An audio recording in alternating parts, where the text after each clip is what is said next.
Hi friends, welcome back to Viji school cooking. எல்லோரும் எப்படி இருக்கீங்க? சேஃபாக இருக்கீங்களா? இன்றைக்கி நம்ம சேனலில் ரொம்பவே ஒரு ஃபேமஸான ரம்ஜான் ஸ்பெஷல் நோம்பு கஞ்சி தான் பார்க்க போகிறோம். பள்ளிவாசலில் எப்படி செய்வாங்களோ பாரம்பரிய முறைப்படி அதே மாதிரி, அது மட்டும் இல்லாமல் அவங்க சொன்ன சில டிப்ஸும் இதில் ஃபாலோ பண்ணி நான் செஞ்சுருக்கேன். ரொம்பவே சூப்பராக வந்துச்சு. கண்டிப்பாக இந்த டிப்ஸு நிறைய பேருக்கு தெரிஞ்சிருக்காதுன்னு நினைக்கிறேன். So video up to end வரைக்கும் பாருங்கள். இப்போ வாங்க வீடியோக்குள்ளே போகலாம்.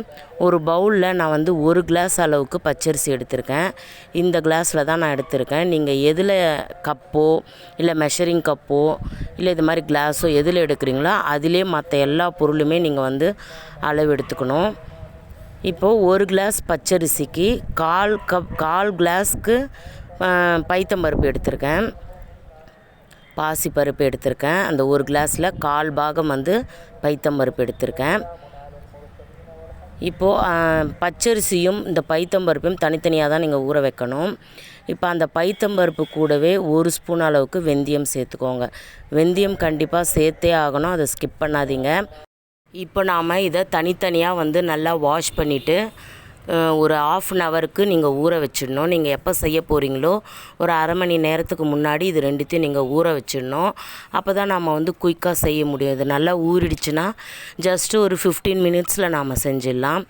இப்போ இந்த அரிசியும் பருப்பையும் நீங்கள் நல்லா வாஷ் பண்ணிவிடுங்க. ஒரு 2-3 தடவை நல்லா வாஷ் பண்ணிவிட்டு நீங்கள் ஊற வச்சுக்கோங்க. இப்போ இது ஊறட்டும்.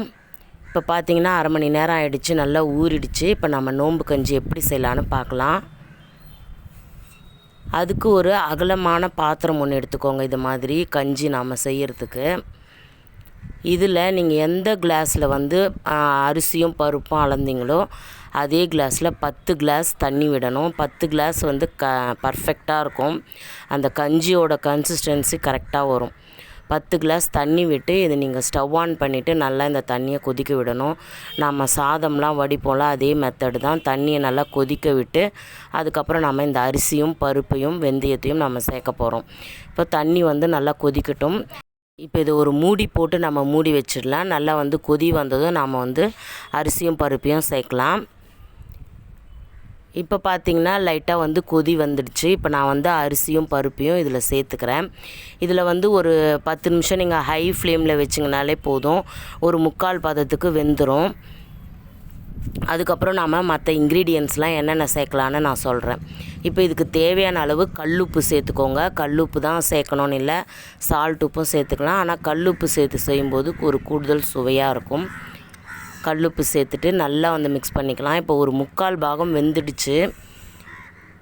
இதை மாதிரி அரிசி எடுத்து இதை மாதிரி நீங்கள் மசிச்சு பார்த்தீங்கன்னா மசியாத மாதிரி இருக்கும். இதுதான் ஒரு 3/4 பதம்னு சொல்லுவாங்க.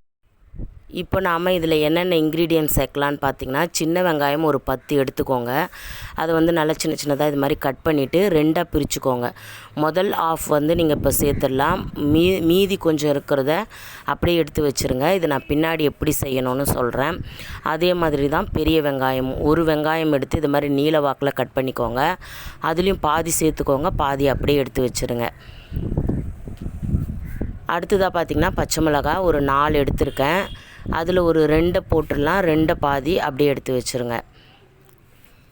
அடுத்ததாக புதினா கொத்தமல்லி கொஞ்சம் கொஞ்சமாக சேர்த்துக்கோங்க. மிச்சம் கொஞ்சத்தை அப்படியே வச்சுருங்க. இதை கடைசியாக நாம் சேர்க்க போகிறோம். அது எப்படின்னு நான் சொல்கிறேன்.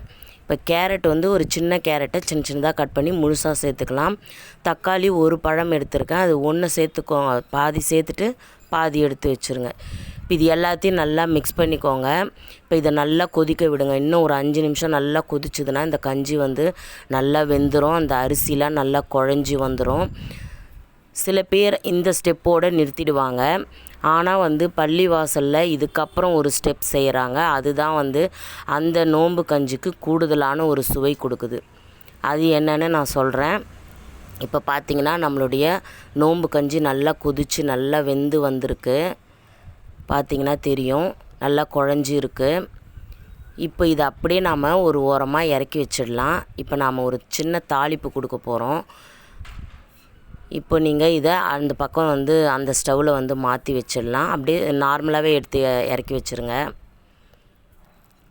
இப்போ இதில் ஒரு சின்ன கடாய் ஒன்று வச்சுக்கோங்க. அதில் ஒரு 2 டேபிள் ஸ்பூன் அளவுக்கு ஆயில் விட்டுக்கலாம். ஆயிலுக்கு பதில் நீங்கள் நெய் கூட சேர்க்கலாம். உங்களுக்கு விருப்பப்பட்டால் நீங்கள் 1 ஸ்பூன் நெய் கூட சேர்த்துக்கலாம். ஆயில் ஹீட் ஆனதும் இதில் பார்த்திங்கன்னா நம்ம பாதியாக எடுத்து வச்சுருந்த அந்த சின்ன வெங்காயம், பெரிய வெங்காயம், தக்காளி இதெல்லாம் சேர்க்க போகிறோம். அதுக்கு முன்னாடி ஒரு சின்ன ஏலக்காய் சேர்த்துக்கோங்க. ஒரு 2 பட்டை சேர்த்துருங்க. அடுத்ததாக நம்ம பாதியாக எடுத்து வச்சுருந்த அந்த சின்ன வெங்காயம், பெரிய வெங்காயம், பச்சை மிளகாய், புதினா, கொத்தமல்லி இது எல்லாத்தையுமே இதில் சேர்த்து நாம் நல்லா வதக்கிக்கலாம். தக்காளி இதை எல்லாத்தையுமே சேர்த்து நல்லா வதக்கிக்கோங்க. காரம்னு பார்த்தா இதில் வந்து பச்சை மிளகாய் காரம் மட்டும்தான்.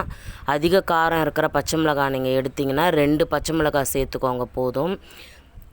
இது வந்து நார்மலான காரம் தான் இருக்கும், அதனால் நான் 4 பச்சை மிளகாய் எடுத்திருக்கேன். இப்போ இது எல்லாத்தையுமே சேர்த்துட்டு நல்லா வதக்கிக்கோங்க. இப்போ இது நல்லா ஓரளவுக்கு வதங்கினதும் இதில் நாம் வந்து 1 ஸ்பூன் அளவுக்கு இஞ்சி பூண்டு பேஸ்ட்டு சேர்க்க போகிறோம். இஞ்சி பூண்டு பேஸ்ட் இதில் சேர்த்து செய்யும்போது ரொம்பவே வந்து நம்மளுக்கு அந்த பிரியாணியோட அந்த ஸ்மெல் இந்த கஞ்சியில் கிடைக்கும். அந்த இஞ்சி பூண்டோட ஃப்ளேவர்லாம் நல்லாவே இருக்கும், இறங்கும். இதில் இஞ்சி பூண்டு பேஸ்ட்டை சேர்த்துட்டு நல்லா வதக்கிக்கோங்க. அது பச்சை வாசனை போகிற அளவுக்கு நல்லா வதக்கி எடுத்துக்கோங்க. இப்போ நல்லா வதக்கியாச்சு. இப்போ அடுத்ததாக இதில் நாம் வந்து 1 ஸ்பூன் அளவுக்கு கரம் மசாலா சேர்க்க போகிறோம். முஸ்லீம்ஸ்லாம் பார்த்திங்கன்னா அவங்க வந்து ஹோம்மேடாக வந்து மசாலா அரைச்சி வச்சுருப்பாங்க, கறி மசாலான்னு சொல்லிட்டு. அதை தான் அவங்க வந்து அந்த கஞ்சியில் சேர்க்குறாங்க.